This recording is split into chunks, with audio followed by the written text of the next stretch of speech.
Andrew, give me a second. Let me just resolve one or two things, okay? I'll be right back.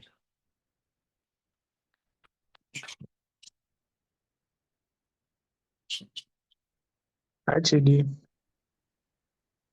Hey, I am here. Just can you hear me loud and clear? I can hear you loud and clear. Thanks for joining. I Sure. am still at the meeting people. We're at 16 now, All right. so that's 13. So let's give them a few minutes and then we can kick off.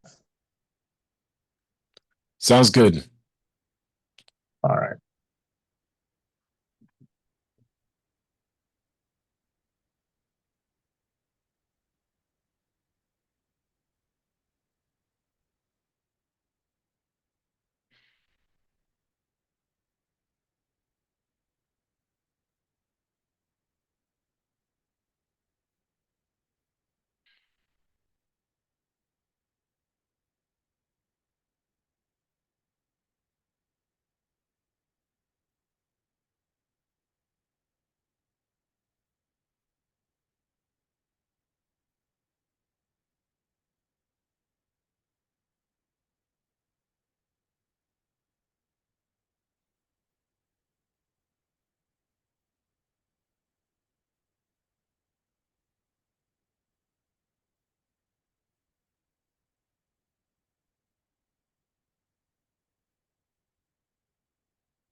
Could you give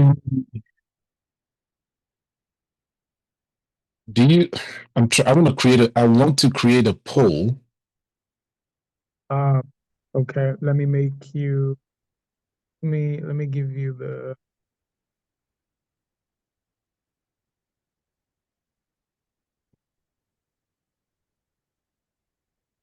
yeah. You should be able to now. Just try.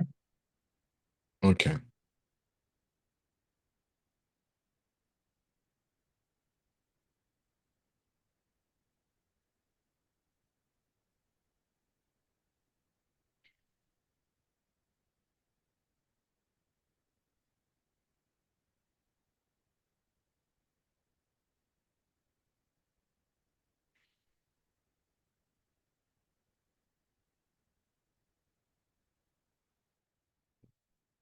Okay. I don't know if I'm able to create one.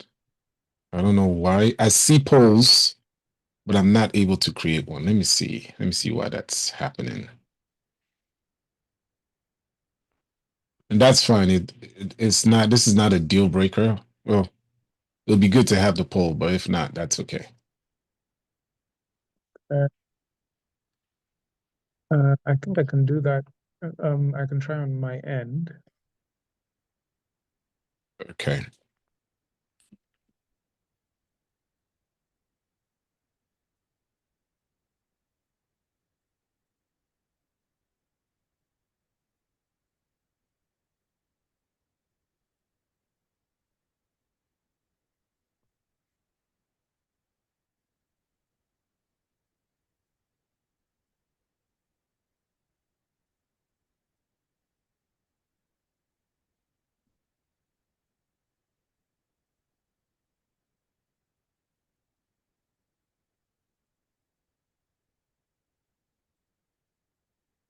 Oh, okay. I see what's going on.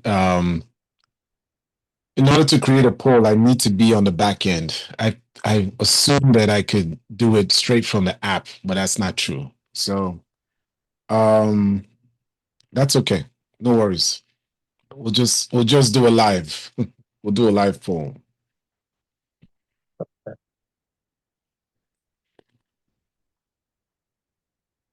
We will give maybe another 3 minutes and then we'll kick off if that's okay. Sure.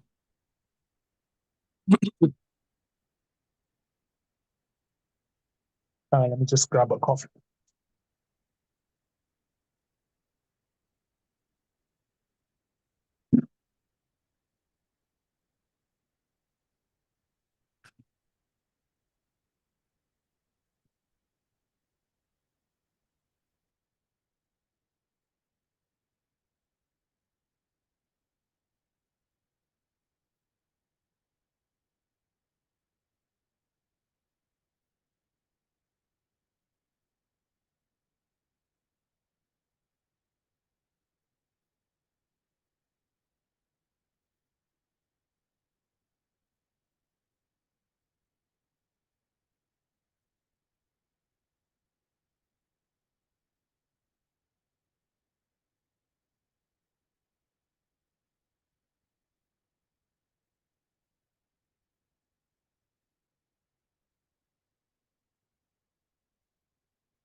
So, good evening, everyone.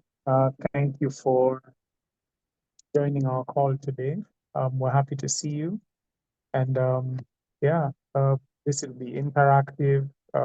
We have one of um, the great minds or really intelligent human, Chidi. Chidi will be your EIR. And I know I might do him an injustice by introducing him. Um, Chidi, take it away.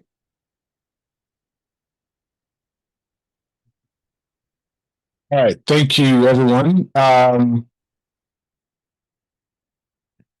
Let me introduce myself, but by introducing myself, I also want to make sure that you can see me properly, you can hear me.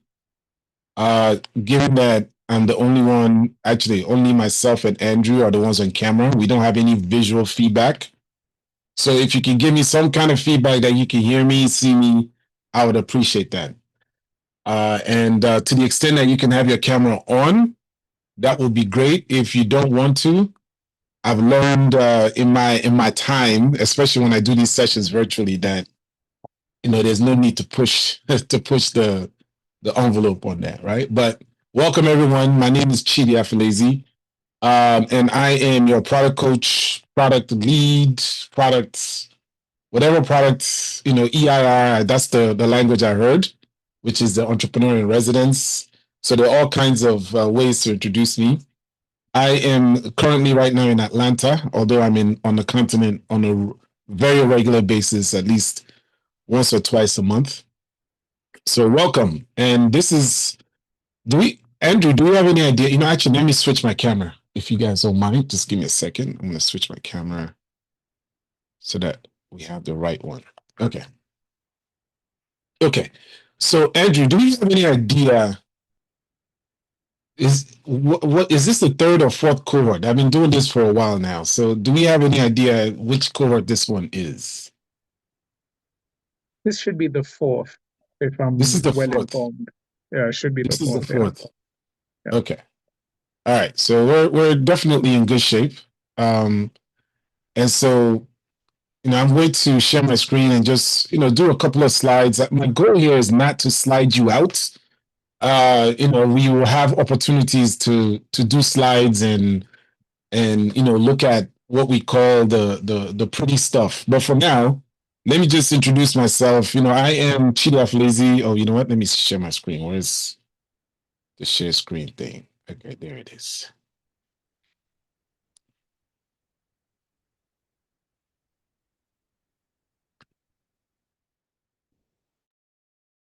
Okay, let me do this right.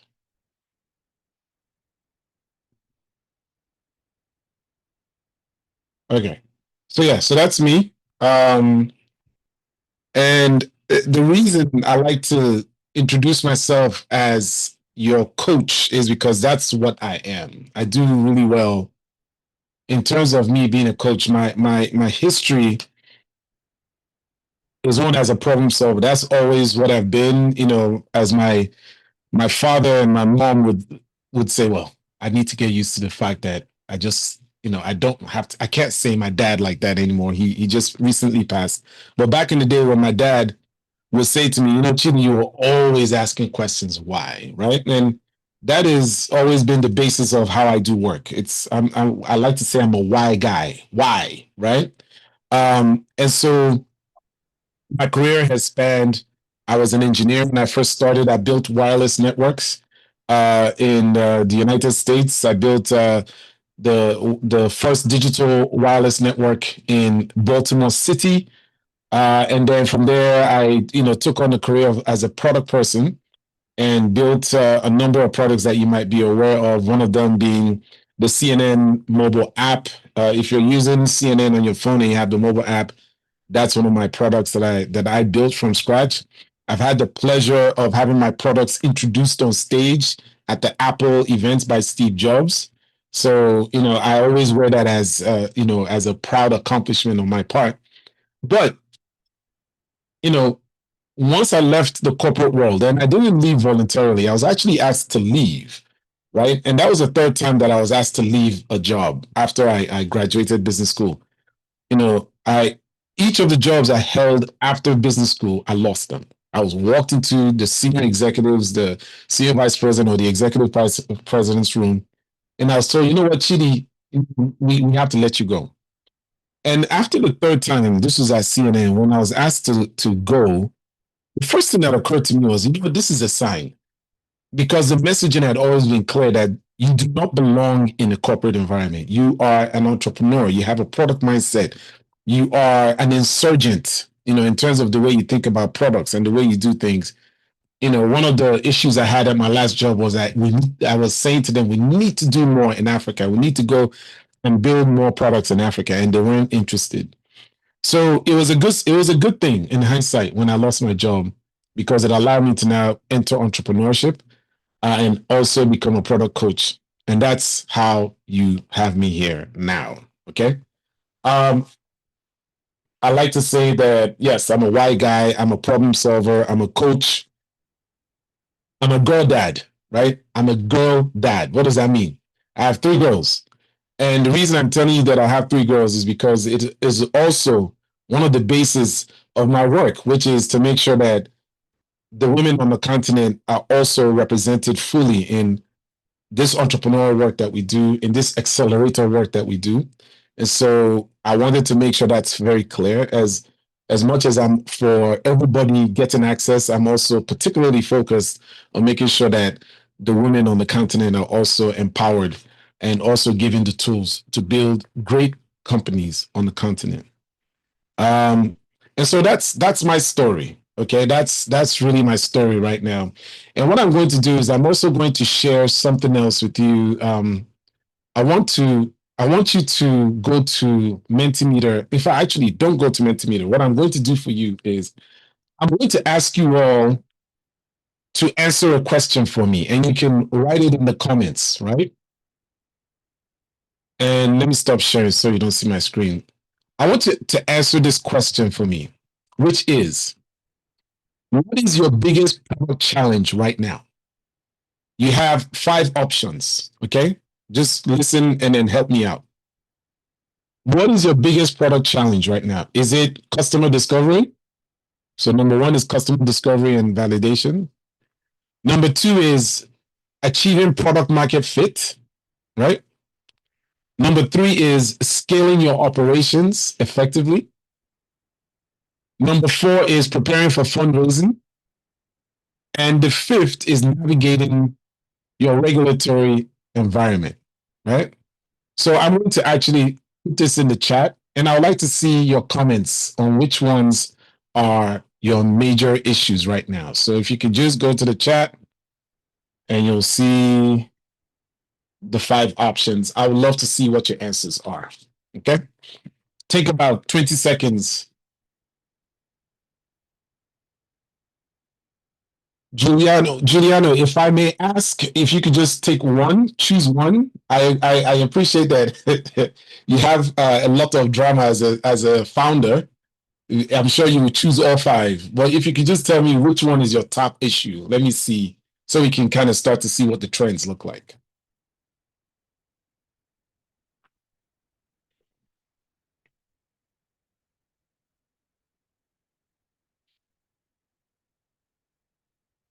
So I see navigating, preparing for fundraising. Ah, okay.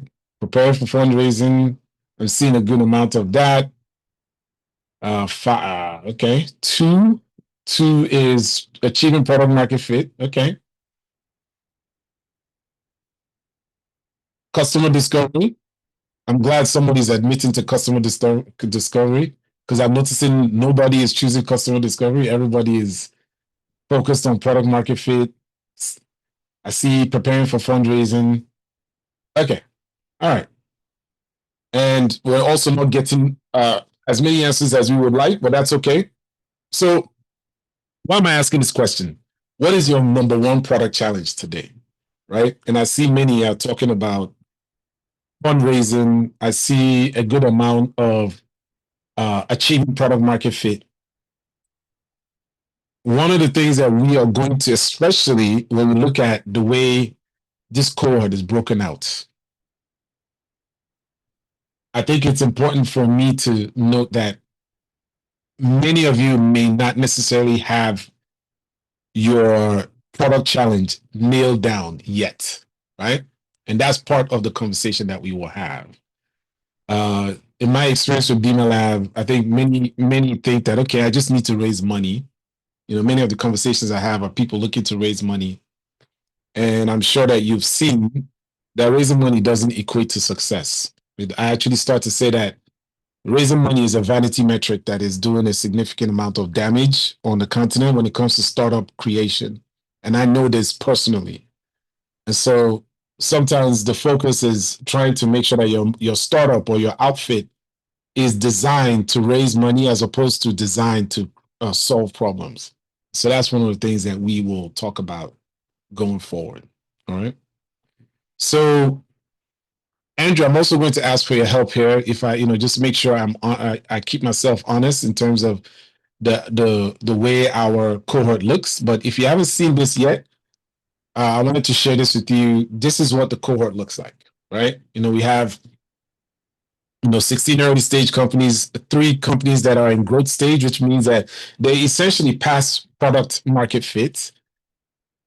And then you have 2 scaling stage companies. And what that means is that these companies are mature. They are literally building their operations to expand their markets and to expand their product line, right? The majority of our startups, no, not startups, the majority of our cohorts are early stage.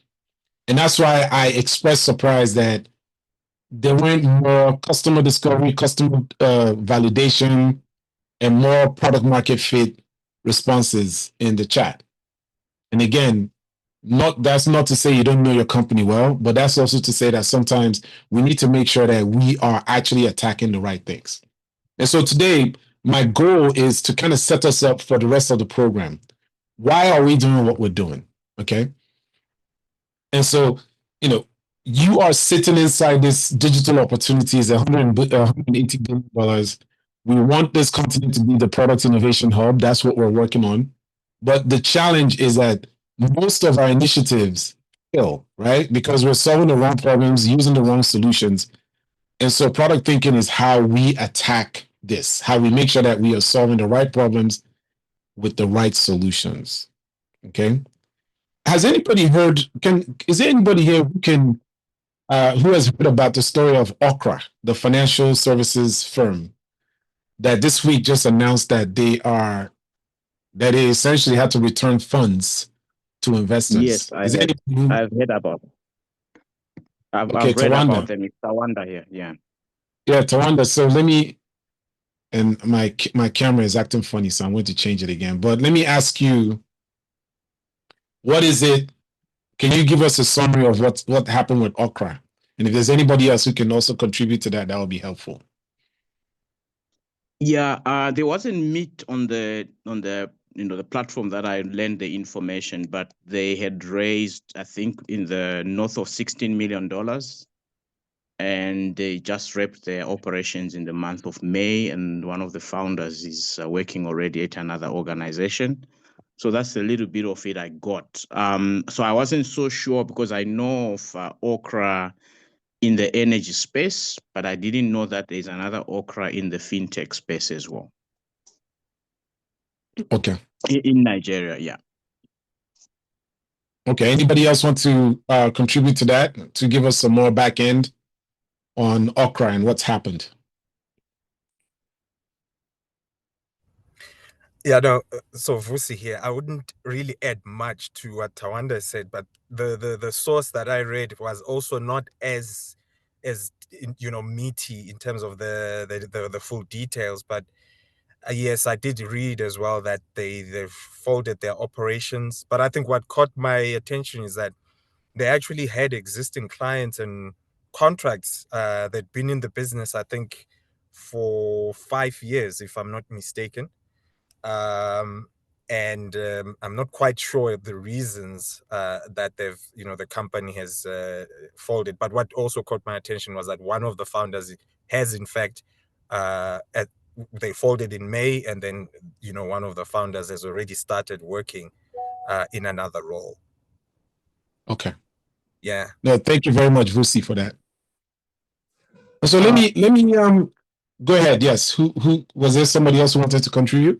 I was just gonna add my thoughts on that. So I've actually read an article that somebody shared on my LinkedIn, and I saw that the company was also investing in infrastructural or policy advocacies and trainings and all these things that has a lot of that burns a lot of capital. And the intention of a startup is supposed to be lean and focused on what's profitable, but they kind of they're doing the job of the government, or say because the infrastructure is not available, they have to kind of improvise and kind of cover costs which are not associated with the priority or objective of their startup, but still they have to do it. So that's something I read.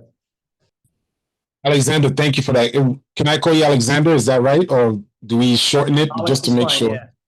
Alex, okay. So Alex, thank you for that. And you might be talking about the same article that I just posted in the chat. Let me explain why I brought up okra, or okra, as we like to say in Nigeria. Okra, okra, well, okra soup people. In fact, I just had some yesterday, so this is very relevant, right?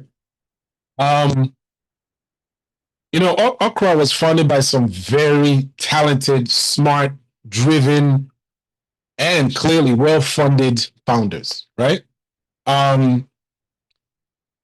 But in building and the way Okra was essentially the problem that they were looking to solve, right, was open banking, right, in Africa. They wanted to kind of have this open banking platform. But one of the things that I really love about the discourse around Okra is that what ended up happening was that they, instead of trying to build one company, it was like they're trying to build 7 companies, right?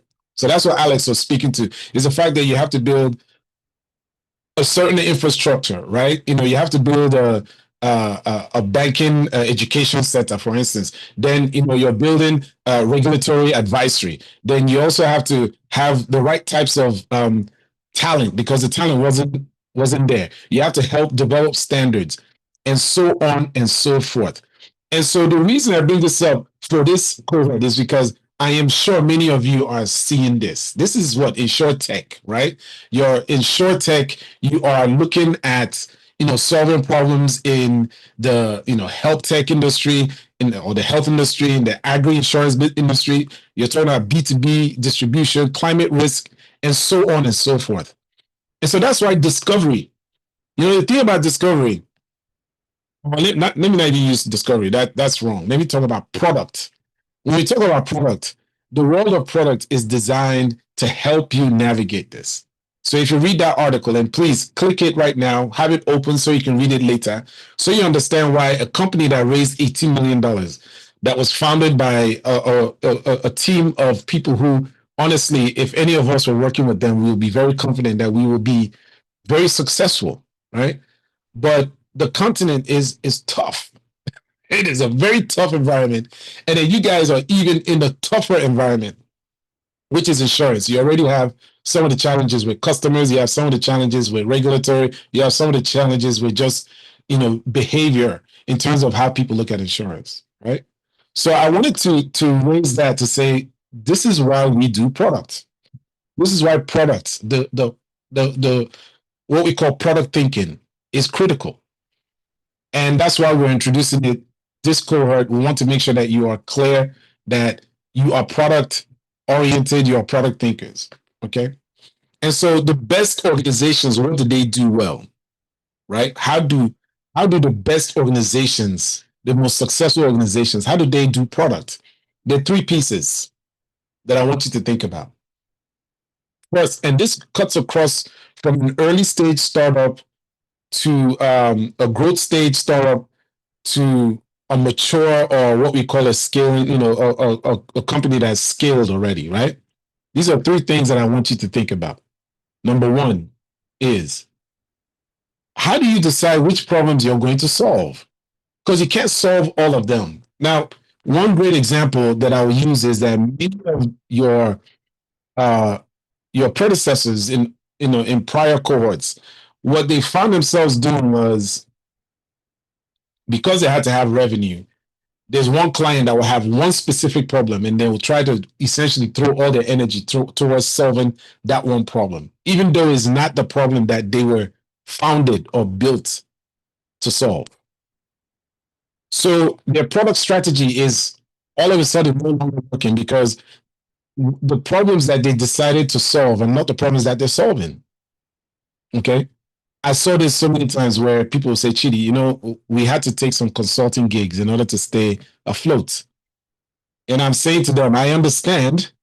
You know, in fact, when I was building my own startup, we actually had to do similar, and it was disastrous. In fact, I'll tell you the story, which is that I had a company that was in the creative industry in Africa. Our goal was to build an ecosystem and an infrastructure for creatives on the continent. It was called Akoma, and we thought we were solving the right problem, but we weren't. We couldn't raise any money, right? And so, in order to stay afloat, we started taking creative consulting jobs, and we took one with AFDB. It was a $700,000 job. It was supposed to keep us afloat and allow us to do what we needed to do. That $700,000 job ended up killing Akoma.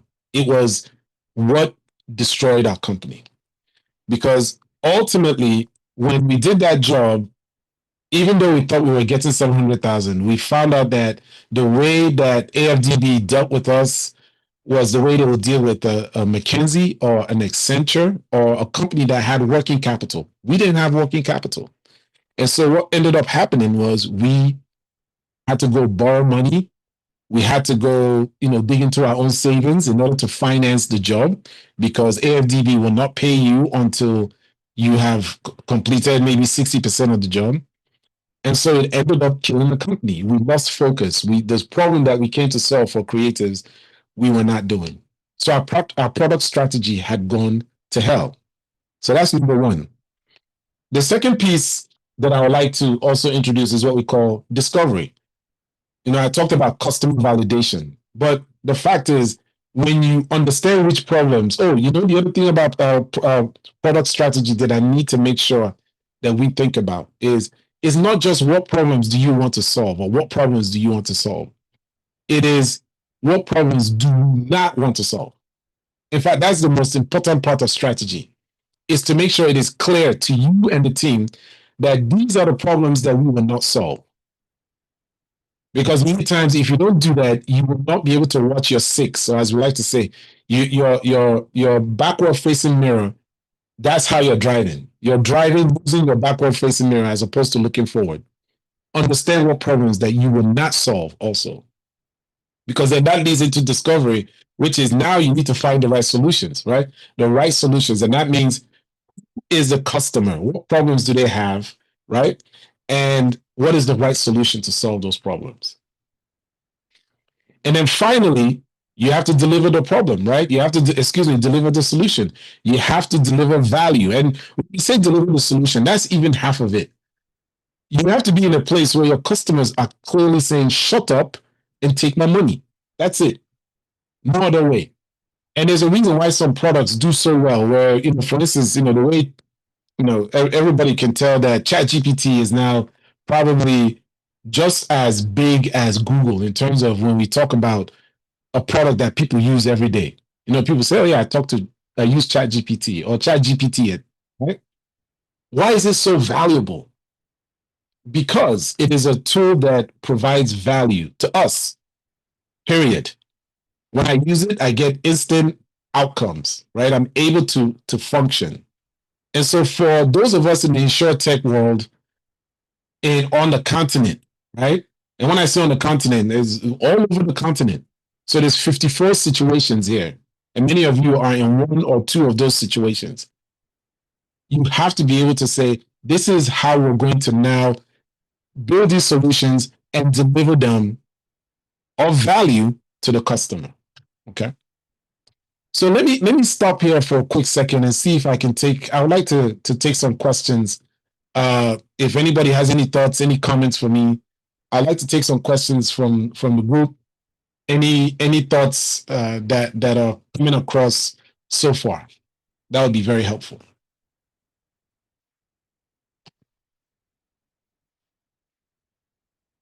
Anybody? Yes, Tawanda here again. Hey, Chidi. Tawan. Hi, I'm from Zimbabwe. So you spoke about the five problem areas or challenges, but I didn't hear about. You spoke briefly about it in just one word, and I wanted perhaps to find out if you can expand on that. So the consumer behavior in the bottom of pyramid that I operate in is that they don't value insurance. So that's one of the biggest challenges we have. There's not much, other than funeral policies, there's not much uptake on any other, insurance or insurtech product that one can come up with. So how do you categorize that as a problem, as a challenge? And perhaps, how do you solve that? Maybe if you get that along your in your presentation later on, I'd love that to be covered. But I was just trying to look at the five challenges and see where I can fit that, the issue of the behavior, the consumer behavior towards insurance products. Yeah. In the bottom of pyramid context. Yeah. It's a great question. And it's actually a relatively simple answer too. That's why we do discovery. Okay. So what is discovery about? Discovery is, the way I like to describe discovery is that you're looking to make sure that you are not wrong. Right? Like you want to make sure that you go out there and you have evidence that you are not wrong. Because you fail when you go in thinking you're right and you're wrong. And so, Tawanda, when you ask the question about consumer behavior, the only way you can find that is by going out there and understanding that consumer behavior. So yes, my auntie, the other day, we said to her, Auntie, please go and, you need to get insurance, right? The insurance will be helpful to, oh, wait. So you want me to die? You're hoping for my death. That's what you're looking for. You want me to die. So Tawanda, this is not just in Nigeria. This is all across the board, right? Culturally, the continent has been one where, we have, trust issues. And those trust issues, have come to a place where we have to build what we call truth economies, right? Truth economies are, you need to prove it to me before I buy. And so we haven't been able to prove to many of our people that insurance is very important. So Tawanda, that's all part of discovery. It is called problem discovery. It is called customer discovery. It is called solution discovery. And I think the more we do discovery, really, it's like you go to the people who say, I will never buy insurance. And ask them, okay, can you specifically tell me what you're afraid of? Or let me understand your mindset towards insurance. What is it that makes it so difficult for you to look at this as a risk conversation, right? Because there's a great video, and I need to find it. I'll probably play it on Thursday. There's a video that I have that there's this man, one of the innovators in insurance, and I think he is either in the US or India, and he said, our job as insurance companies is to assume your risk. We take on your risk, right? And I don't think that if you were to go out there and talk to our customers, to our people about risk assumption and the fact that you're taking on their risk, that might have a way, it might open up some conversations. So that's why, I would say in the insurance industry, there is a need for some heavy, heavy discovery work. Heavy, as in, it's no longer, what, people don't like insurance or people don't want to do insurance. We need to kind of get to the root issue of why. Because then instead of you maybe providing insurance, maybe now you actually provide something else, right? That might then help, someone like Alex or Vusi or Ken to now build on top of that and be able to offer something reasonable, right? Let me ask a question. So Andrew was just let everybody know that we might travel to Zambia in October, right? How many of you plan to buy traveler's insurance, travel insurance? How many of you? Just by a raise of hands, let me see. How many of you will buy travel insurance? You see? No hands. So look at the insurance people themselves. People don't even want to buy insurance. Right? So that is fundamental, Tawanda. That is what we are talking about. That's why we do this work, right? Is that you can't, you have to go and do the discovery. You have to go out there and say, okay, strategically, I have decided that the problem I'm going to solve is access to insurance. Okay, fine. That's your product strategy. It doesn't necessarily mean that you have to build an insurance product. It may be that you become somebody that builds something that quantifies risk in such a simple way. And then people can maybe say, okay, this is my risk tolerance level. And due to that, other people can now offer me certain products. Me, I would never travel without travel insurance. Me on the continent, Chidi lazy. No, never. I always have travel insurance, always, because I know all you need is one situation, right? And I've had those situations. My luggage hasn't come on time, or you get sick in the city, or you need to be evacuated. Imagine. Unfortunately, we have a situation, on Nairobi. What if I was in Nairobi, things were not working, I can't get out? Travel insurance will help. Okay, so Tawanda, my response to your question is: this is why discovery is at the core of building products. Whether you're early stage, if you're growth stage, or if you've scaled, you are doing continuous discovery. You want to understand how people's behavior are, what they are now, and how they are changing. It's entirely possible that Gen Z has a very different attitude towards insurance. How would you know that? You have to go do your discovery. I don't know that. You have to go and find out. I don't know if that helped, Tawanda. Yes, sure, I did. Yes, thanks. Cool. All right, Celeste. How do you say of the other names? Bonheur? I'm gonna mess that up. I'm very good with names. Celeste says they have a question. Go ahead, ask your question.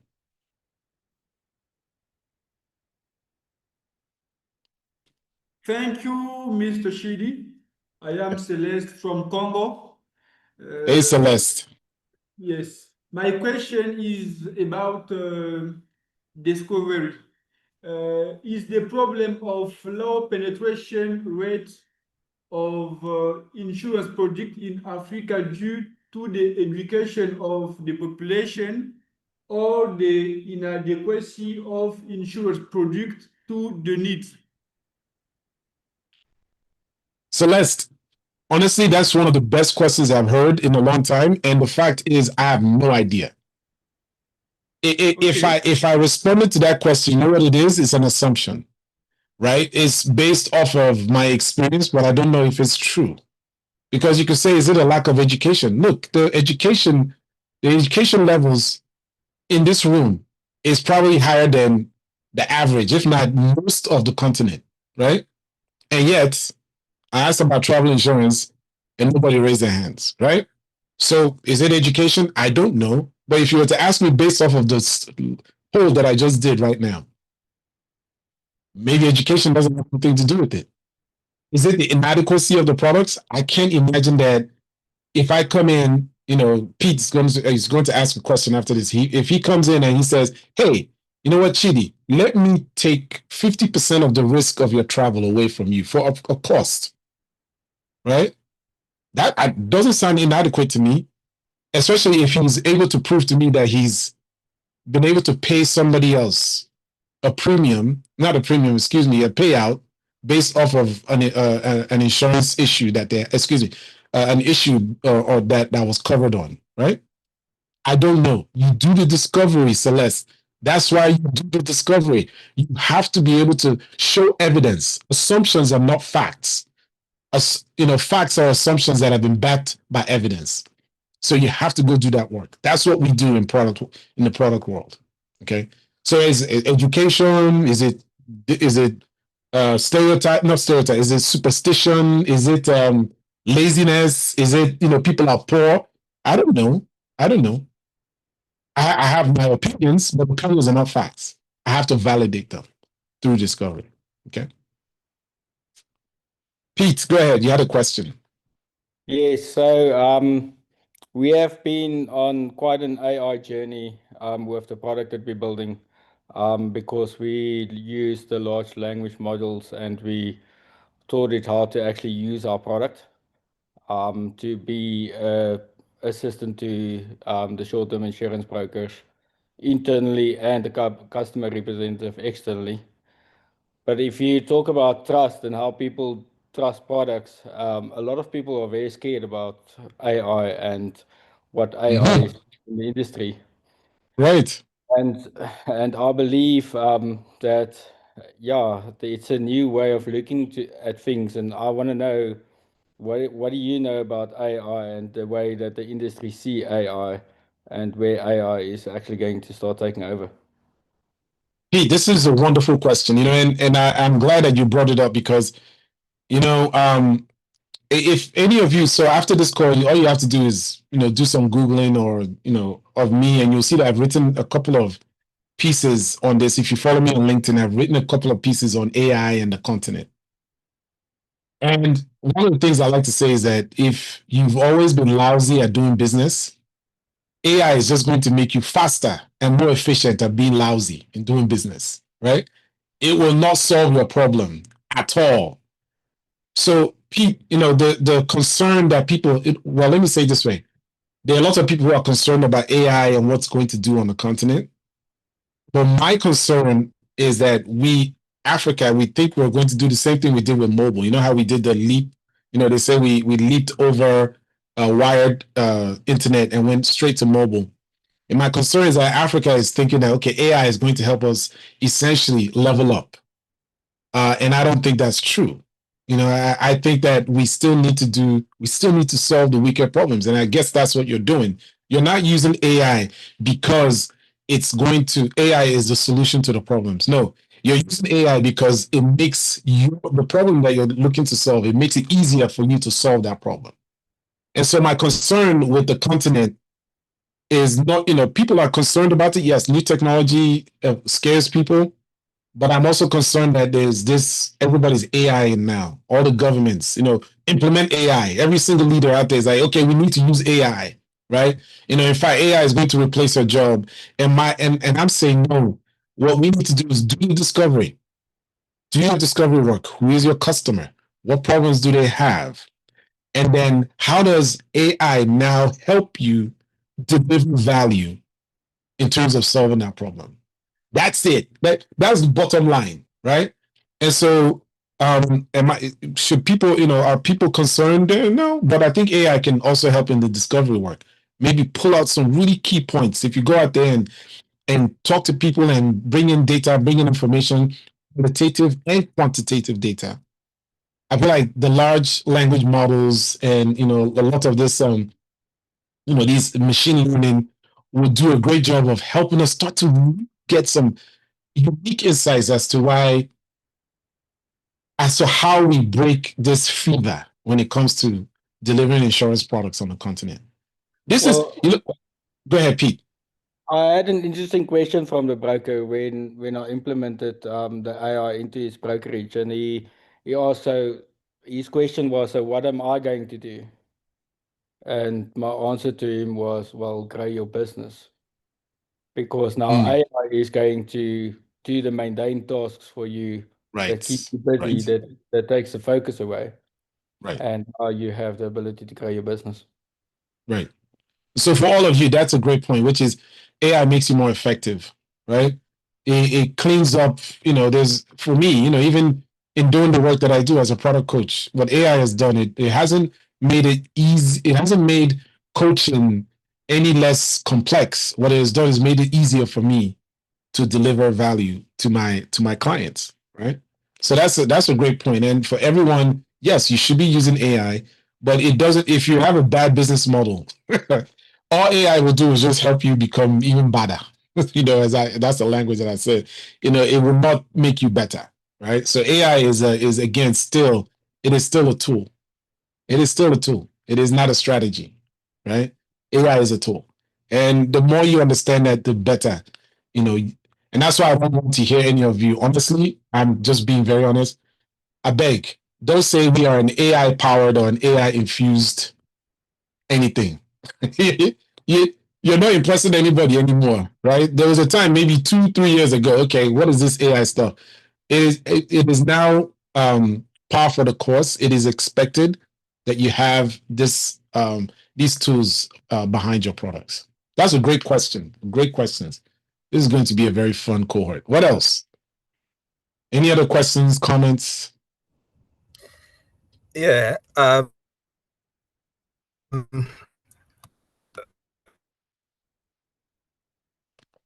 So for me, I wanted to just send on, not comment, but ask a question. Wait, Can you hear wait, me? Vusi. Honestly, I think because the way you're looking on your screen right now is very scary. Are you for real? Is Um, that uh, Vusi yeah, GPT talking? yes, it is. It is. I Okay. wanted to say we are AI powered, but no, I won't say that. I wanted to come back to your point around the story of your startup when you Yes. mentioned that you had this big job which was not really in line with the problem that you wanted to solve. You see, that Yes. situation I think is so real for a lot of startups in Africa right now. I read similar to Okra. I read something about um, a startup that was founded in Nigeria, an insurance for women called Plan B. And the founder was just lamenting. She's done everything right. She's done her research. She's done SWOT analysis. She's done positioning, product, place, promotion, everything, and it's just not working.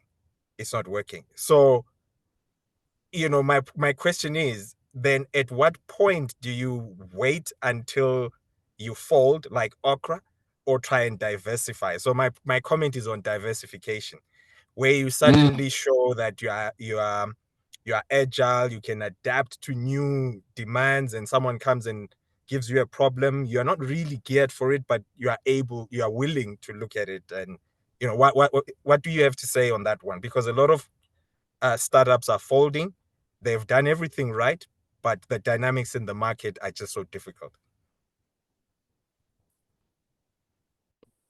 If I had what we'll call a full answer to that question, I would not be here with you guys. I'll be leaving Dangote's office right now to take my plane to go and hang out with, the richest man in England, and then I'll go on my yacht and then spend 2 weeks with my family, and that's how rich I will be, right?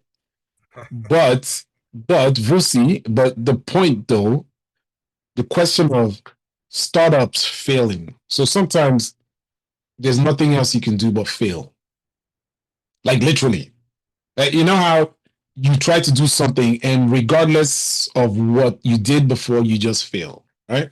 And the language of failure, Africa is very, it's only lately that we're tolerating failure. Africa is not a very failure tolerant environment, right? And so the way I would say it to you is that's why your product strategy. Well, let me even say this. Let me even come to what's your vision, right? What's the vision of the world? When you look at why your company was started, the day that you started dreaming about solving whatever problem it was, that's when you started coming up with your vision. The world is going to look a certain way if I solve this problem. That's your vision, right? So for many of you, it will be, you know what, 10% of the people in Congo will be covered. They will be walking around feeling good about being, their risk management, right? Is they feel confident about that. That's your vision. You have a very strong segment of the population in Congo that is confident that if something was to happen to them, or to happen to their business, or to happen to whatever, that they are covered financially, right? That's your vision. So that in of itself, Vusi, if you don't have that vision, if that vision is not clear, because I think it's Jeff Bezos that said, you know what, you can be a little, you can mess around with the details, right? But be stubborn around the vision. Your vision has to be so clear. Okay, so you have that vision. This is the way the world is going to be. From your vision, that's where your strategy comes out of. Okay, these are the problems I'm going to solve. These are problems I'm not going to solve. And so then you go, right? You do your discovery. And discovery is supposed to help you, at the very least, reduce uncertainty, right? Reduce uncertainty. That's what you're doing with discovery. I didn't say you eliminate uncertainty or you eliminate, and I said reduce it. And that's why we also say you do it continuously. You don't do it one time and then that's it. Okay, we're ready to go. No, it's like on a daily basis. Think about BlackBerry. And how many of you still have your BlackBerries? Raise your hand. I know some of you are still BBMing each other right now. Where are my BBM fans? Right? Or is this a generation that doesn't know what a BlackBerry is? It's like that's how old it is, right? Do you understand why BlackBerry is no longer in business? BlackBerry is no longer in business because they weren't doing continuous discovery, right? It wasn't that Apple came in and destroyed their business. That's not true. BlackBerry had a hold on every corporate person out there that was doing business. They were integrated into all corporate infrastructure.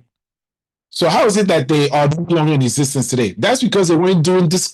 They were not constantly keeping their fingers on the pulse of the consumer.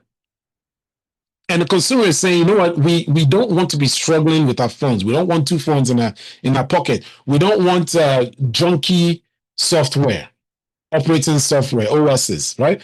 And so on and so forth. So what you want to do is you want to make sure, see, that you're doing the continuous discovery so that you make adjustments to the details, even though your vision and your strategy, well, vision it should be boom.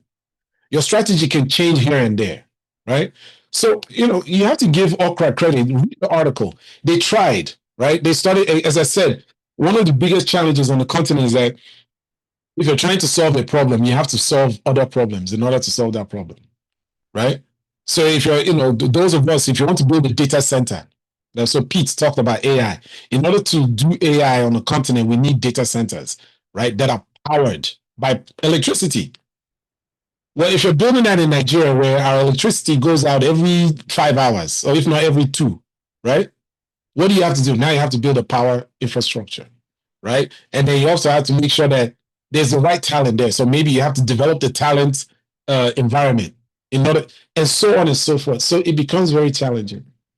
And so I think what I'm saying to you, Vusi, is that, reduce your uncertainty, but there are circumstances that will just, I mean, another reason why we Coma died was COVID, because we shifted. We actually made an adjustment after the AFDB debacle.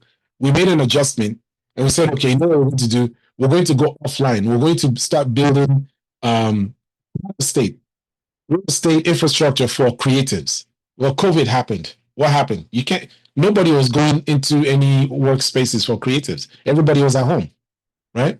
So when things like that happen, there's nothing you can do, right? You just take your lessons and you roll.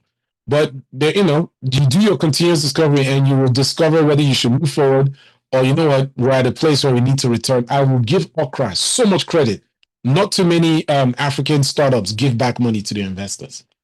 And I promise you that the head of the former CEO, when she decides to start a new company, there'll be so many people who will come to her and say, oh yeah, take our money. Because she actually understood that we've hit a brick wall here and we need to move on. No, thank you. Good.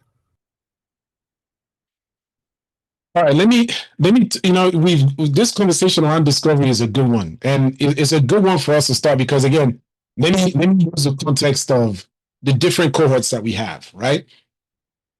So we have early stage companies. Many of you have not found product market fit. If you think you found product market fit, let me guarantee you that you haven't. What you might have done is you might have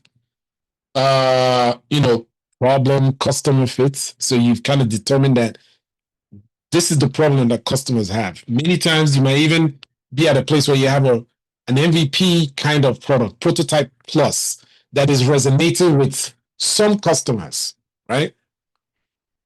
I don't know what product, actually, if you say, when do you know you've had product market fit? I can't really tell you. In fact, I'll say to some of our growth stage and our mature companies, I would love to hear when they felt like, okay, we think we're rolling here. But usually is when you start to see customers come back over and over again, right? That they are consistently saying, you know what, you are solving our problem. And here's money, or here's data, or something of exchange, where the value exchange is now starting to become more consistent, right? You're not struggling to explain yourself that much anymore. And Lucy, another thing, you say you're doing everything right. Many times your marketing could be off, right? You don't have people don't know what you're doing. Yes, you have product market fit, but people don't know what you're doing, right? So that's why many companies fail. It's not just okay, you did get product market fit, but then maybe people didn't know what you're doing, or Google comes in and decides to do the same thing you're doing. That's it, right? And it's over. So for discovery, it is important for you to do it over and over and over. So if you're early stage, your head is discovery, discovery, discovery.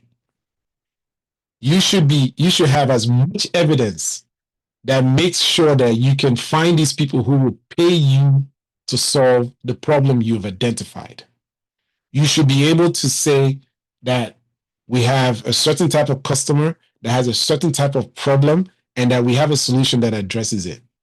And that's what discovery does for you. So you are still in discovery mode if you're early stage. Okay. Even if VCs are clamoring to invest in you, you're still in discovery mode. Okay. Many times you find yourself scaling faster than you should only because you've received that rocket fuel money from VCs. Okay.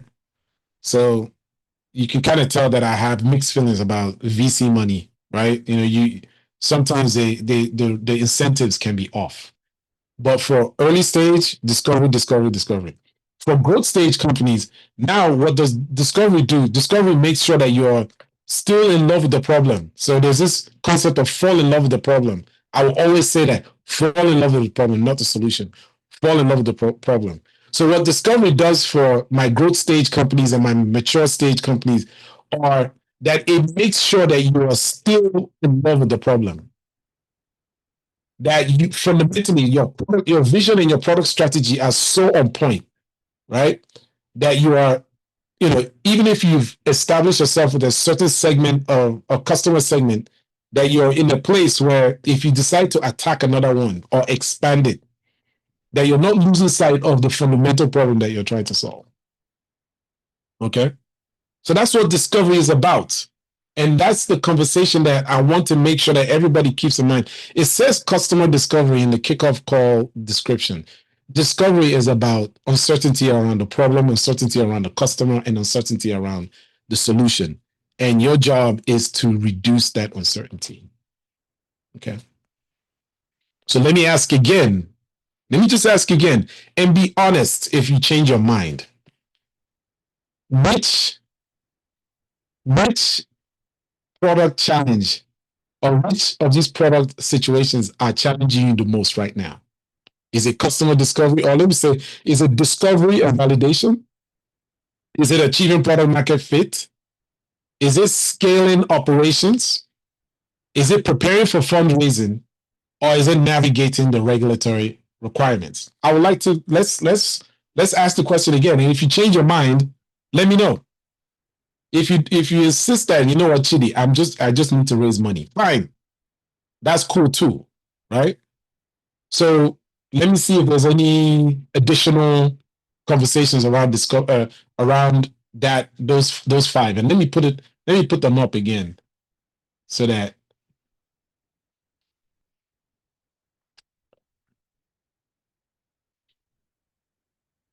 so which one is it? Are you still doing is it discovery? Is it product market fit? Is it scaling operations? Is it navigating regulatory requirements? Which is a big deal. It's a big deal in this industry, right? But how do you know which regulatory requirements to even navigate? It's through discovery, right? You go out there, and discovery also helps you even figure out how to maybe circumvent, not break the law, but circumvent regulatory. There are loopholes. There's loopholes all over the place. It's discovery that's going to help you find those loopholes. I'll give you another example. There's a young man who's he was building a company in Kigali, um, and he wanted to build he wanted to provide insurance for young people in Kigali, and that was essentially the. But the problem he was running into was that he found himself, if in order to, I think, in order to be able to do that kind of work in Rwanda, there was a huge fee from a regulatory standpoint that he had to use to buy a license and all of that. My advice to him was, dude, stop using the language insurance. Find another way. Instead of saying you're an insurance company, call yourself something else, right? And and make sure that you're not saying that we're going to take on your risk, or things. Find a way to use language that does not identify you as an insurance company, and that's what he did, and he's actually doing relatively well right now. Okay.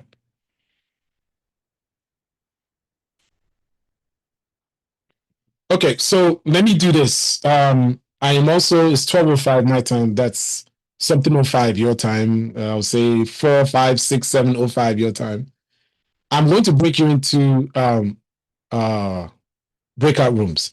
And I'm going to ask you to discuss these 5 things. Like, just as a way of introducing yourselves to each other, but also saying, look, this is what I do, and these are the product challenges that I'm working with now. I'll give you about 15 minutes to do that. And then we'll come back and debrief, and then I'll discuss some additional things with you as we go forward. Okay. So let me create these rooms. Let me see. All right. You should be able to join a room now, and I'll see you in 15 minutes, okay? Again, discuss these 5 challenges, introduce yourselves, and why this is a major challenge for your company, okay? And I'll see you soon.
We do have a lot of people who have not joined their rooms. So if you're struggling to get into your room, please let us know.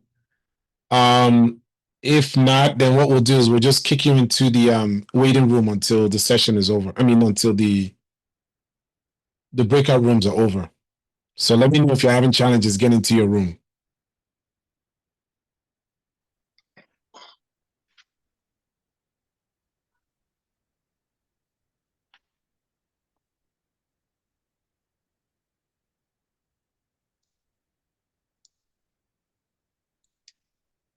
I was in room 4, and apparently I've come back to the main room. Kindly send me back to room 4.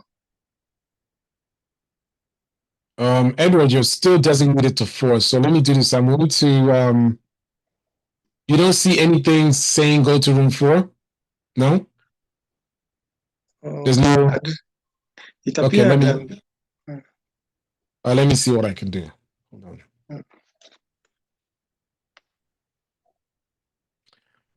All right, I need to put you in the waiting room back and then send you to room 4, okay? Okay. Yeah.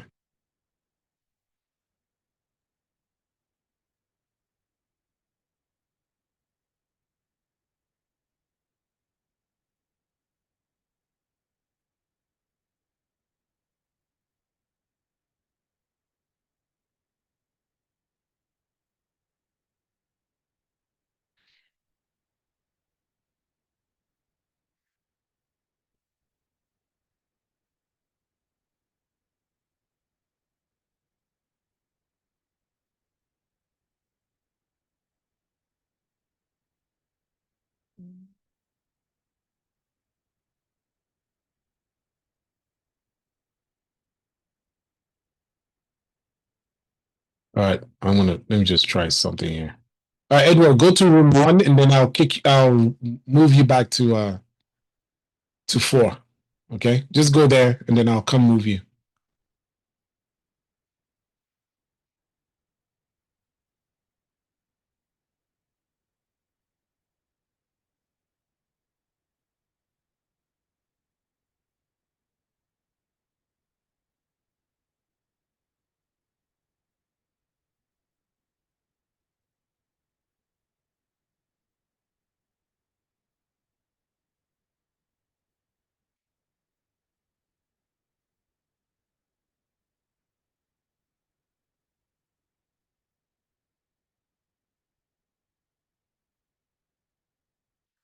Andrew, I'm going to move folks who have not joined the room. I'm going to move them to the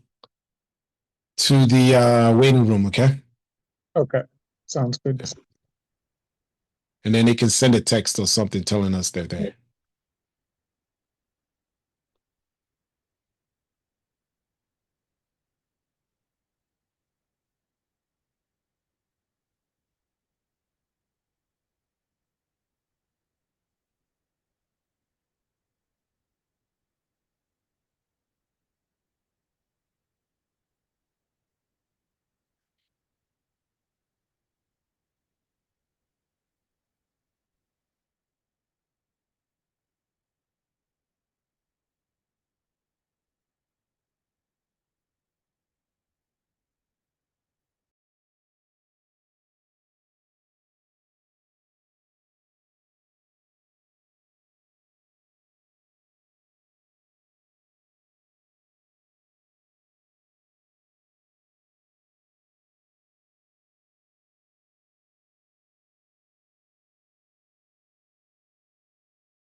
What's up for these folks?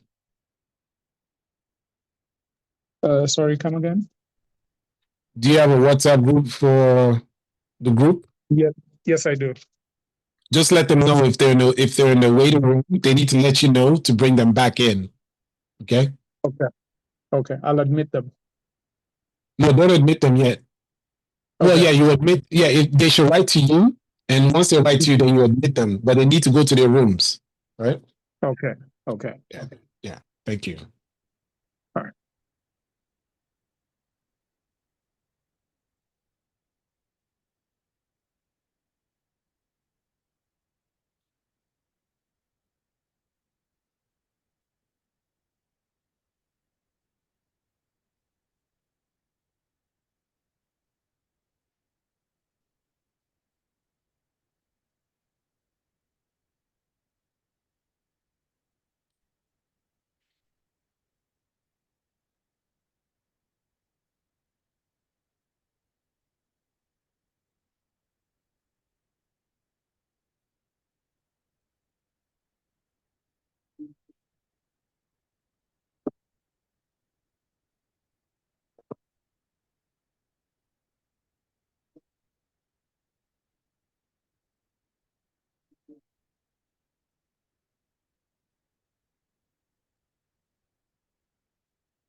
I'm find them.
Hi, Chidi, we're back.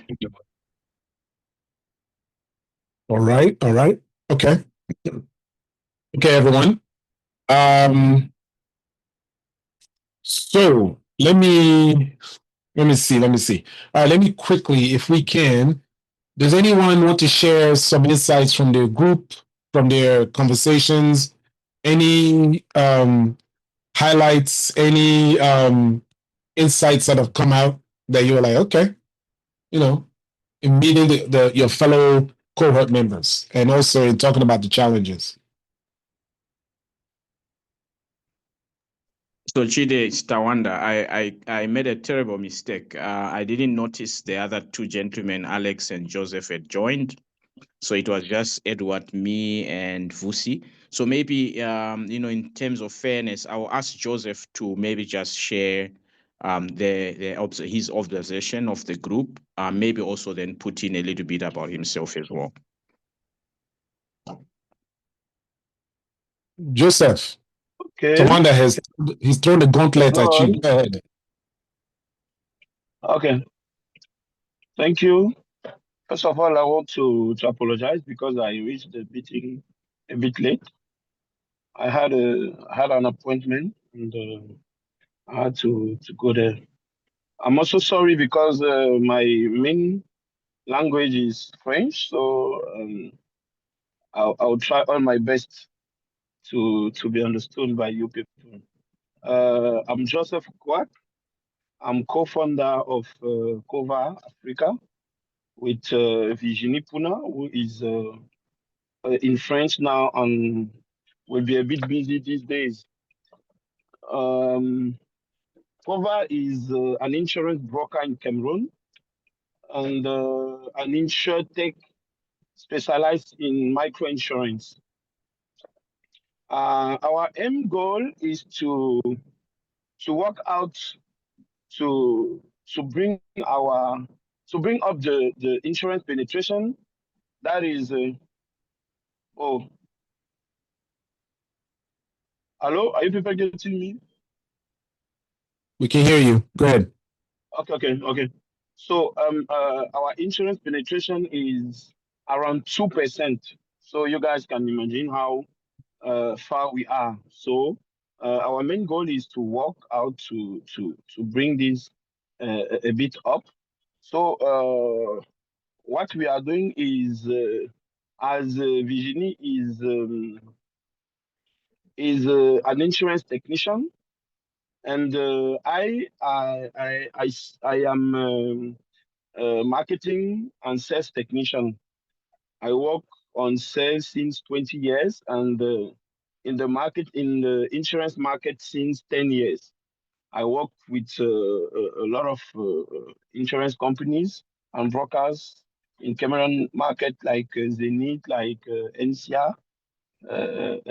So we join our experiences to build up a business model with Cover by creating our own products first, and by trying to make those products being accepted by the insurance companies.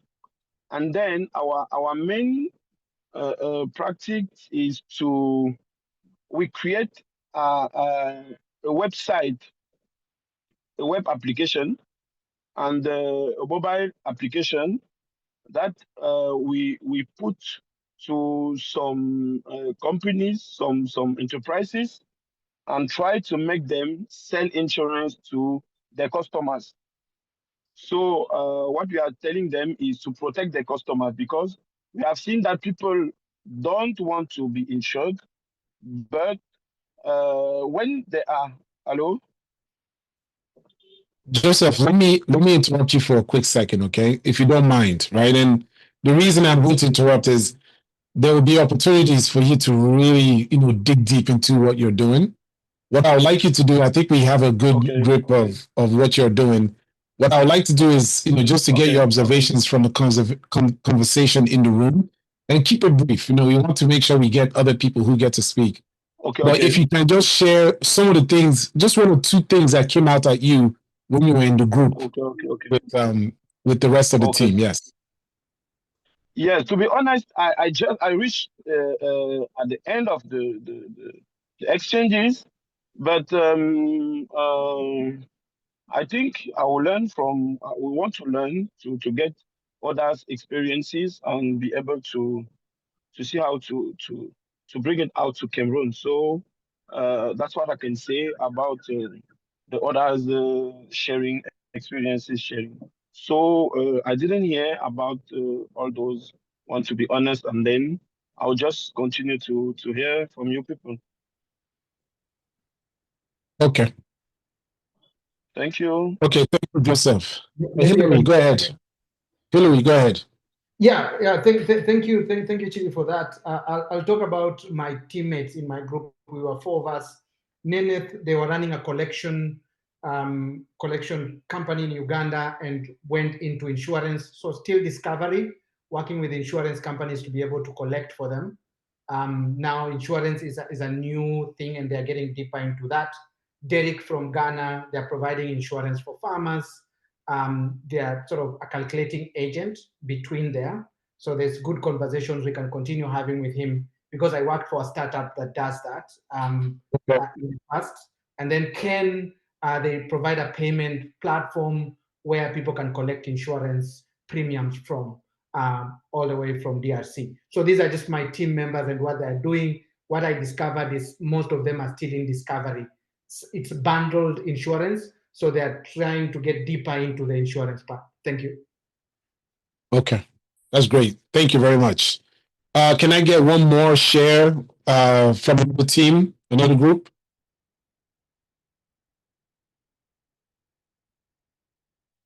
Vincent, go ahead. Yes, thank you, Chidi. We were four in our group. I think it was room 5, and one of the most impressive thing I've realized, just with the few minutes we spent in this call, from my colleague, I observed that we have to do more than insurance. Yeah, we have to do more than insurance, because initially we realize maybe focusing on providing just insurance may be the best and the end solutions, but then we realize with the discovery issues, we have to go beyond. Yeah, we have to go beyond. And then the second aspect, we also realize providing insurance policies and services need more sensitization to offer the proper product, which is really needed by the end users and the consumer, because we have realized most of people are not aware of what is insurance, and then for those who are aware, they are not willing, to take the policies with a lot of reasons behind. So if we need to go ahead with the service, then it need more sensitization, more kind of education for people to understand why they should be Yes. insured. And this is coming back again to the discovery issues. Thank you. Yes. Look, so right now I'm wearing my product coach hat. So thank you, Vincent.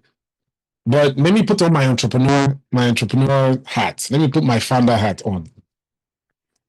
This insurance thing, I we're very on the solutions in terms of actual insurance products, right? But I've been thinking that there's so many. Vincent talked about education. How do you provide an information arm to the insurance, in the insurance world? One of the fun things about the United States of America is everybody, I don't know about this year, but in the past, we always thought about America, this country that is just full of possibilities, the shining city at the top of the hill. But how are they able to make that happen? It was through Hollywood, right? It's the movies, it's the music, it's the books, it's their PR machine. What is the insurance arms PR machine in Africa? Across the 54 countries, right? So that's what discovery is about. For me, I feel like the insurance opportunity is not just providing insurance, it's making sure people understand what insurance is, why insurance will save their lives. Exactly what kinds of insurance are out there.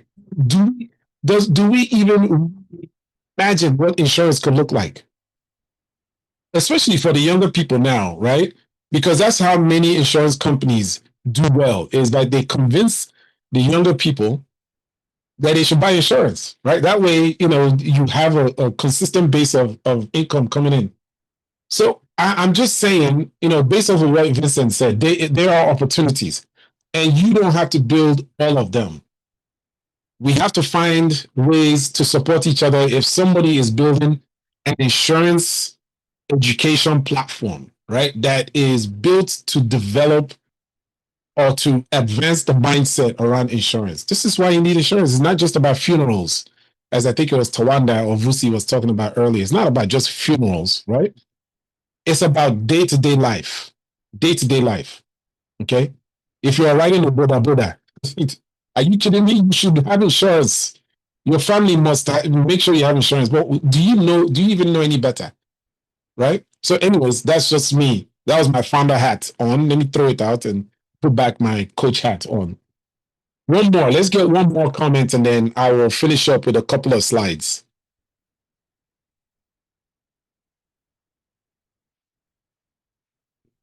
There were some good conversations now. We, you know, the cameras are all off now. Talk to me.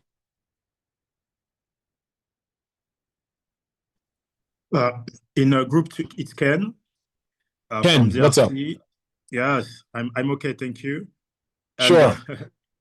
and in a group 2, we had an interesting discussion as well about, is our user the insurance company or the end user? And yes, we've seen that the frontier is not really. It's like I think most of the time our products are connecting multiple stakeholders and users that have different profiles. Right. Ken is bringing up something that we will discuss a lot, which is who is your customer, right? Or who is your primary customer? In fact, sometimes your customer is not your user, right? You can have your users, but they're not the ones paying for the product, right? It's the customer that's paying for the product. You know, those of us who are parents, right? The school sees us as a customer, not our children. Our children are the users of the product, right? They're the ones that go there and use it. But we are the customers, right? So again, that's what Discovery does for you. Discovery allows you to say, okay, look, I can't serve everybody, but if I focus on this one, it allows me to build what I need to build. And hopefully there's outcomes not only for the customer, but the user. Now, the most lucrative aspects is when your customer is also a user. The person paying for it is also the person using it, right? But it doesn't have to always be like that. And I'm sure people like Pete and those who are building companies that are already established doing their thing will be able to say, look, that's what we're seeing out there. Okay. So thank you for that, Ken. Right.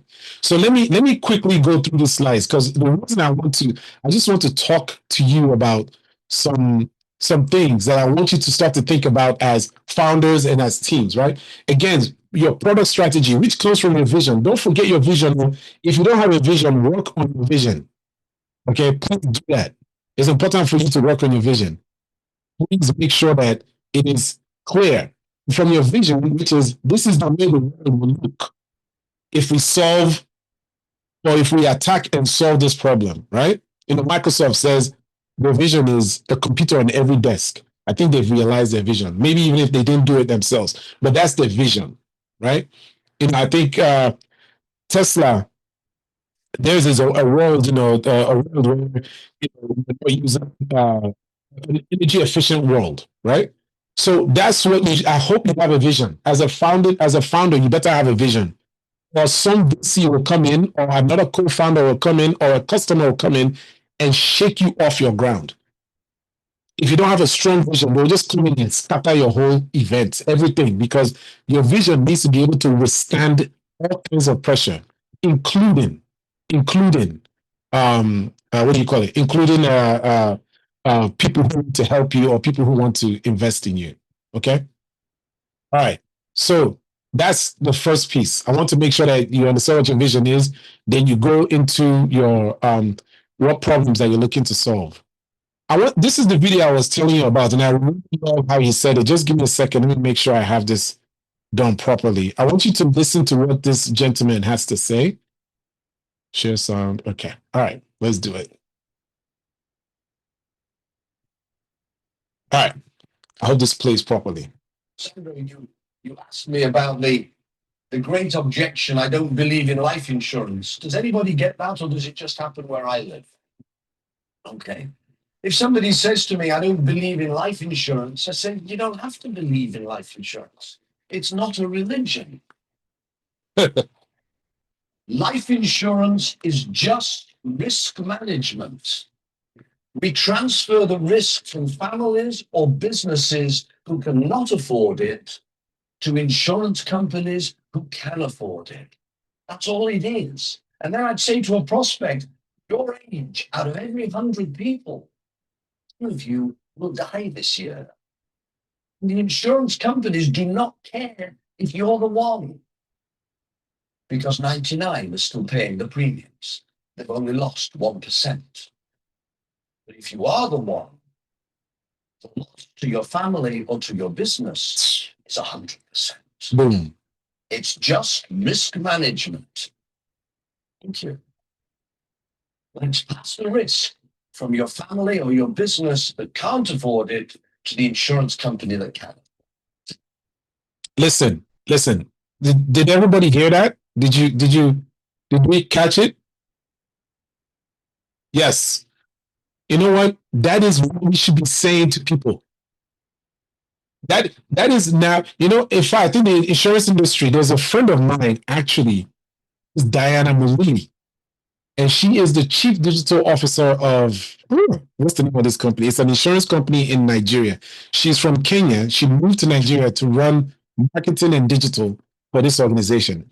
Peter, I'll make sure she comes and speaks to you. And her team has started doing these videos around insurance. You know what? Hold on. You know what? Let me see if I can find one of those videos right now, because it was very fascinating to see what she was sharing. It might have been on my WhatsApp channel too, but the reason I bring that up is it is about trying to force feed people insurance, and it's about convincing them. It's about convincing them that they cannot live without insurance. That's the key. Okay, I'll find the videos and I'll send it to you. And so it's important for all of us to be at a place where we're able to talk about this risk management transfer. You see the risk that you're carrying that risk. So I thought this video was fascinating, and is one that I hope resonated with all of you. All right, let's get back into our slides, because I want to do this quickly. All right. So one thing about strategy that I wanted to share with you all is, when you're choosing which problems to solve, right? As I said, your product vision must be clear. You have a product strategy that says these are the customers we're going to address. This is how we're going to build our business. These are our goals. These are tactics that we're going to put into place, and then you execute, right? That is a key. Another way to think about strategy also is to start saying, how do we make sure that our customers are delighted, right? How many products do we have? If I ask you, how many products do you have that delight you on a daily basis? You can't do without it. And then you also want to make sure it's hard to copy your whatever advantage you have. So what is it? Is it your team? Is it your IP? Is it your location? Whatever that advantage is, make sure it's hard to copy. And of course, you generate value, right? So that's what strategy is all about. Now, very quickly, we talked about discovery. So again, I want to just emphasize that discovery is about finding evidence. You want to go and learn. You are testing, validating quickly, early, and simply. It doesn't cost millions of dollars to test an idea. It costs, Pete talked about using AI. AI has reduced the cost of testing and validating. So essentially, $20, $30, $50 a month. You want to learn from your customers before you start. Those of you who said you're trying to raise money, what are you raising money for? Like, really? Are you raising money just to raise money? Are you raising money because you have learned from your customers the problems they have, and now you can go and start investing maybe in a team? There was a time when people say I need to raise money so I can build my engineering team. That is no longer, to me, I don't believe that's as valid a case as it used to be, especially with vibe coding and the ability to use natural language to build prototypes. Yeah, you can actually build a very viable prototype today without having 7 engineers on your team. And of course, data is important to what we do.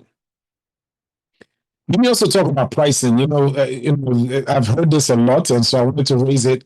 This pricing conversation that people always bring up, how do I price my products? Well, the truth is, there are many ways to understand pricing, right? First, if it costs you $1 to make the product, then you want to make sure that your product at the very least gives you back your dollar, right? And then you put some kind of a premium on top of it, right?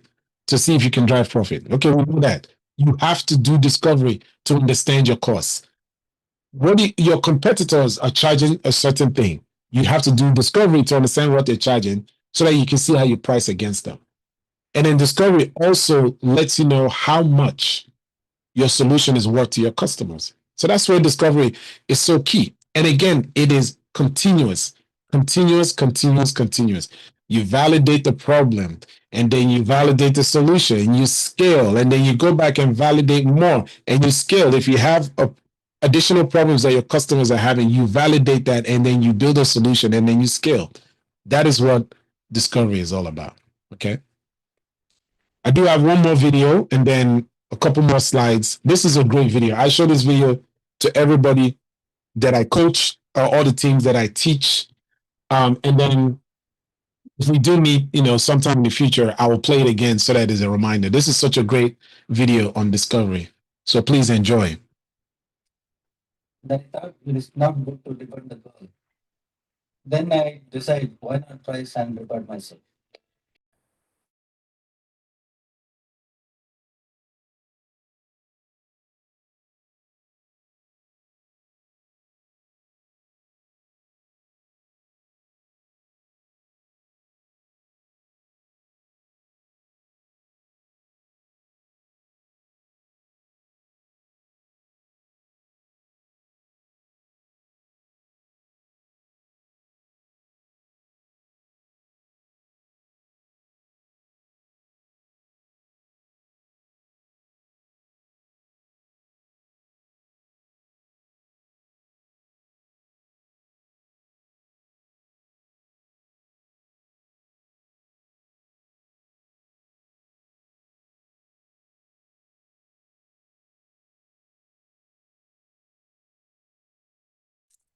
Chidi, we do not have any audio.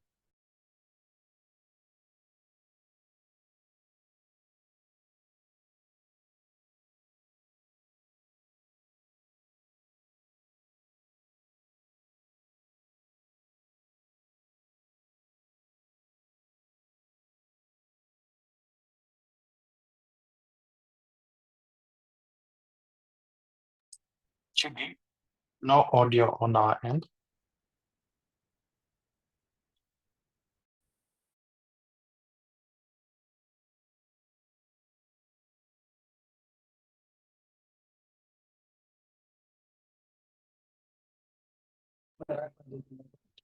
What is the difference? Wait, the audio wasn't playing? Yeah, there wasn't any audio. There was no audio. I'm sorry. Let me try again. My bad, guys. I'm sorry. Let me make sure. Oh, the audio was off. Sorry about that. Let me replay it again. Let's start again. It's a good video. All right. Please let me know if the audio is still not playing. Then I thought it is not good to depend. Let me get some thumbs ups. Then I decide, why not try and repair myself?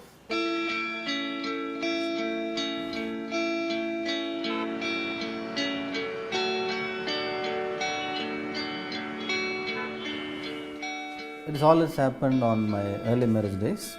So to impress my new wife, what I do, I used to offer a small gift. So like that, one day I saw she is carrying something behind her. The purpose is to hide me something.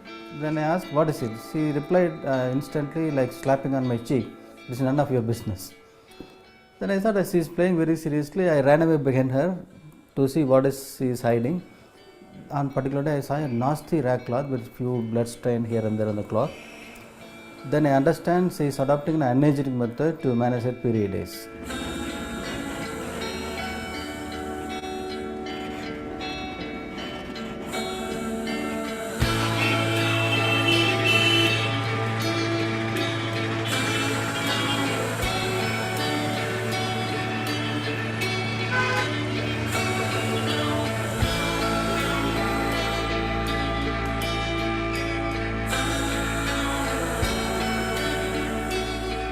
So first I did it very simple. I bought the cotton web in rolls and cut it into rectangle. I made sanitary towel in 2 days, what like same what I buy from the shop. I thought I succeeded in 48 hours.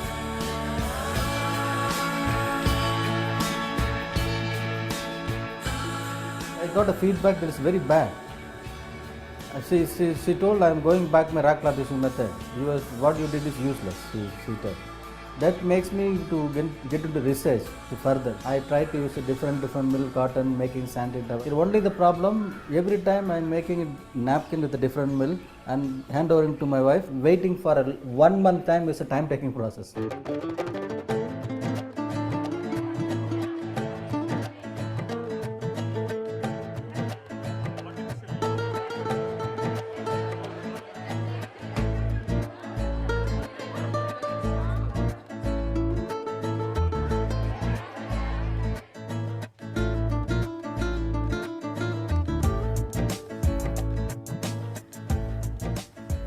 Then I can decide where can I go for uterus.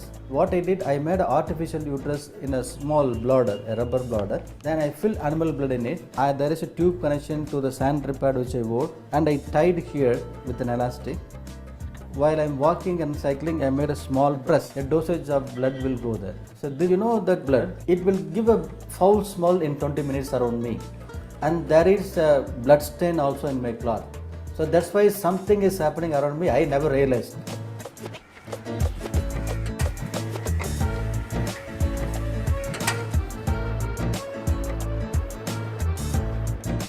விட்டுட்டாரு நினச்சி நல்லா இருக்கும்னு வந்தேன். மறுபடியும் அவர் அதே தான் கண்டுபிடிப்பேன்னு சொல்லி மும்முரமாக இருந்தார். கண்டுபிடிச்சும் வந்துட்டார். அதனால ஒன்றும் தெரிலைங்க. Then she never come back. On 20th day I got a divorce notice. That's the first chocolate I got for my research.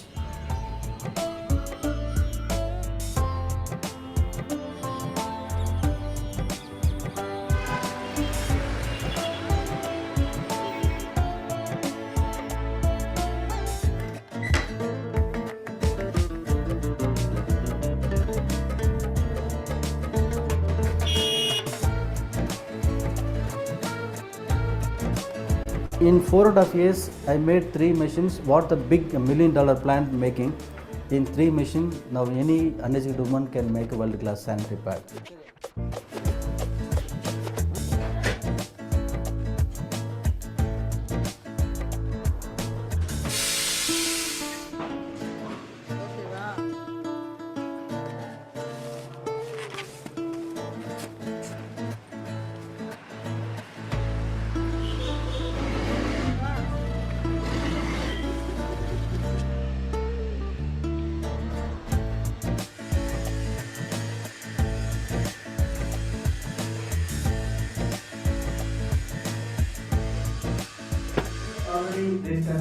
That's why this is called a silent peak revolution, and that's why this is called beyond marketing. Thank you very much. Bye.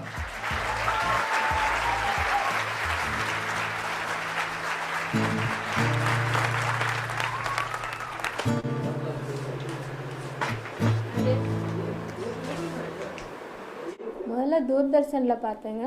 பேசிகிட்டு இருந்தார், பேட்டி கொடுத்துருந்தாரு. அப்புறம் புக்கில் பேப்பரில் எல்லாத்துலேயும் வந்திருந்தார். அப்புறம் ஒரு மேகசினில் அவர் ஃபோன் நம்பர் இருந்துச்சுங்க. அதை வச்சு அவர் கூப்பிட்டு காண்டாக்ட் பண்ணேன். ஒரு 4-5 வாட்டி கூப்பிட்டதுக்கப்புறம் அவர் பேசினார். பேசினதுக்கப்புறம் ஒன்று சேர்ந்துட்டோம். So wherever I fly, I will come down to earth. This is the place. All right. If you are happy at this level, what is the need? Next one. So, any quick thoughts on that? I see somebody was to say somebody is already sharing. The one thing that always comes up, which is the fact that people will abandon you, even your own, even your own family. It is what it is, right? I know many of you are experiencing this. People that you thought will help, they're not helping. But the fact is, when you're doing discovery, that's when you're the maddest. That's when you're crazy. You're asking questions, you're doing things. Can you imagine that he actually made his own prototype and put it on, right? That's what I'm saying to you, that you don't need to go and, he didn't need to go and raise money to manufacture a prototype. He built it himself. And so that should be the way you should be thinking. You don't need a super engineer. You don't need to ask questions. People will help you. So I really like this video. I would love to get your thoughts, maybe after this on email, what you thought about that. He is actually celebrated. Yeah, and yes, Diana, I do notice, you're one of the first people to note that, it was 2 years. But the fact is, he's building something that's very, very different. Wicked problem, very wicked problem. It's like building a car. That's what he was doing, right? And if you notice, these are the kinds of products that you have to do extensive discovery in order to now have a product that can actually withstand the market, right? So yes, it's a two-year, what I'll call a 2-year product development process, and 2 years to get to market. Because what he didn't tell you is that it also took him 2 years to it took him 2 years to also understand whether he should actually manufacture pads or if he should build the pad manufacturing tools, right? That is discovery, because it would be very easy for him to build a pad. That's what he started with. But he ultimately discovered that it was better for him to give the community ways to build these pads. Okay. It's a very, very interesting, very, very interesting topic. All right. So let me conclude very quickly. And again, we'll have these conversations as we go along. So this is not the last time. So I'm not going to rush through it as if I'll never see you again. But when it comes to releasing, please release. Once you have something, release it. Put it out. Get into the habit of releasing often. If it's a tech tool, you're in very good shape to be releasing often. And what does release often mean? It means if there's a slight change that you need to make to your offering, make it based off of discovery. Once your discovery tells you something, you validate something, put it in there, right? There are benefits to releasing very consistently. There's one of my mentors, he says you should be releasing 50 times a day, right? And when he says that, people are shocked. But the fact of the matter, he's right, especially if you're building a tech product, right? You want to be consistent. Your product needs to be adjusting to what's going on in the market. So once you have these 3 pieces, if your strategy is in place, you're doing good discovery and you're releasing on time, you're delivering value, that's product thinking, right? That's product thinking. That's what we want you in Beamer Lab to be doing. Because product thinking allows you to have the right people in place.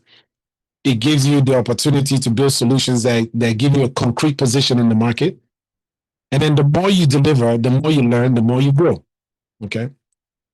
So that's really, the beginning of the conversation that we're having. I do have one last thing that I want to share with you based off of some of the conversations that we've had, which is many of you have talked about, okay, we're trying to raise money or we're trying to do, get customer market fit product market fit and so on and so forth. Well, here's a formula that I want to share with you, right? Which if you want to reach scale, you need to have these things in place, right? First, you have to have traction. That's what we call product market fit. You need to have a competitive advantage and you need rocket fuel. Then you're scaling. Yeah, you're scaling. First, what does forward traction look like? It means that you've discovered a wicked problem, you've discovered a critical mass of customers and users, and you have a viable solution. That's your forward traction. Your competitive advantage is a function of, is it your speed? Is it your business model? Is it the product that you've built? Is it your intellectual property?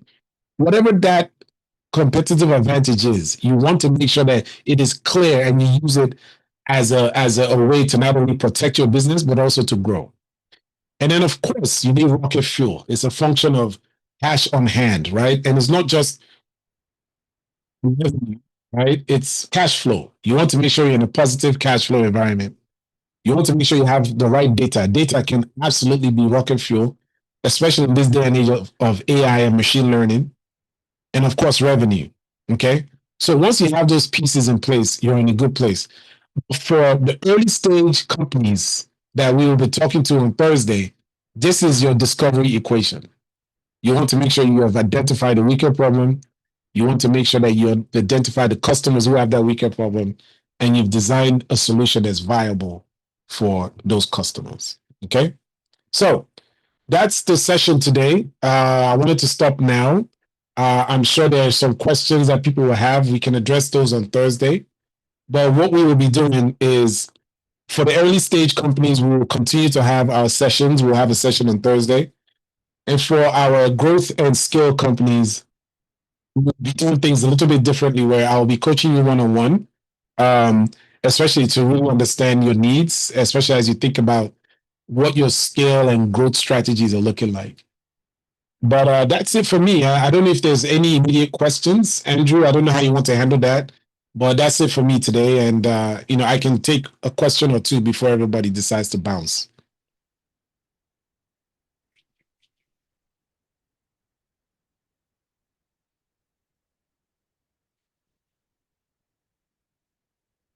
We're good. Everybody's good. I know it's late in some places, but okay. Yeah, I'll get you the deck for sure. And you know where to reach me. Andrew has my information, and we'll be seeing a lot of each other. So this is not goodbye. This is until next time. Okay. So thank you very much for paying attention, and we'll talk to you soon. Bye bye. Thanks, Chidi. Thank you. Bye. Bye. Thank you. Thank you, bye. Thank you. Thank you. Nice Bye-bye. time. Ciao.